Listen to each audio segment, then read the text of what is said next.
It was a complete shock.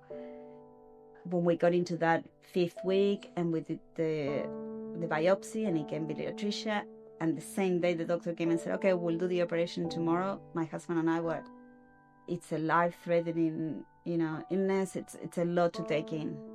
There's no option. There was no option. So yeah, it was an experience. Well, I'm in year 6 and I like drawing to like the movies and maybe like roller skating, and I also like playing netball and hanging out with my friends. We had a pediatrician came to see her, and then when she saw how yellow she was and the blood test, she said, look, it could be nothing or it could be biliary atresia. It's very rare. Biliary atresia, what it is in simple terms, is the bile ducts that we have inside the liver and outside the liver. Some of those ducts, or they are fibrosis, so sort of they don't exist, or they are blocked, and your bile doesn't flow through your system. So we did the biopsy, and then the doctor came to see us. We have an opening for tomorrow, and first parents was just a bit of a shock. She was only 6 weeks old. So then they said, yes, we need to do it. So they did this procedure. It was around 8-10 hours operation.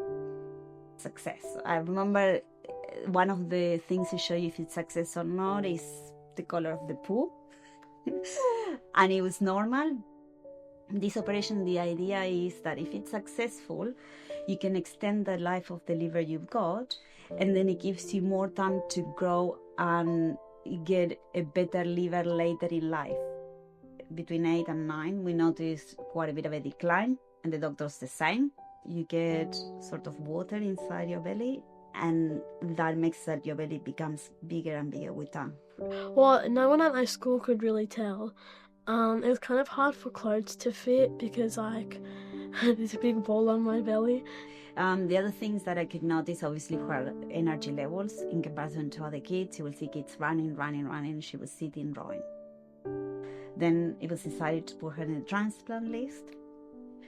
Before we can put in the transplant, you have to visit quite a few doctors and do lots of tests. So we spent quite a bit of time in hospital the year of the transplant. And then once we got into the list, we were lucky enough that within a month we got the call, transplant.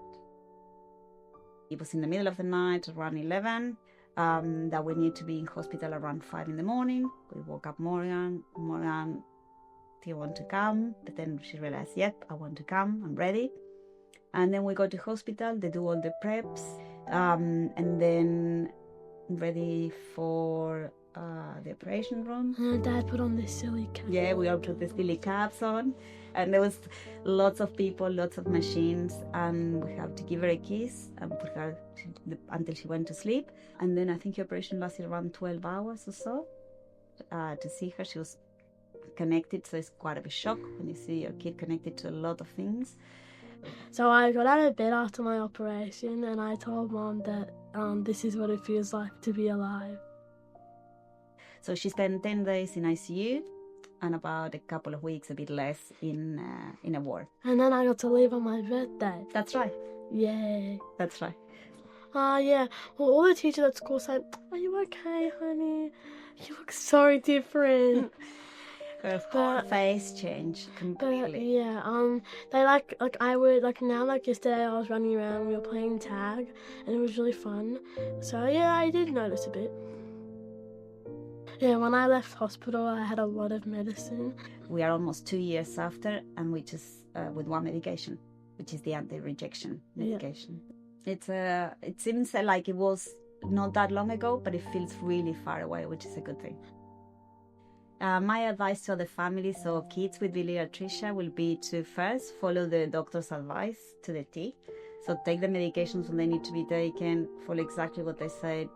And for the kid, just be yourself. It's not much different than any other kid, and everything will get there at the end. My advice is to not worry about it because the doctors know what they're doing, and that you just need to trust the process.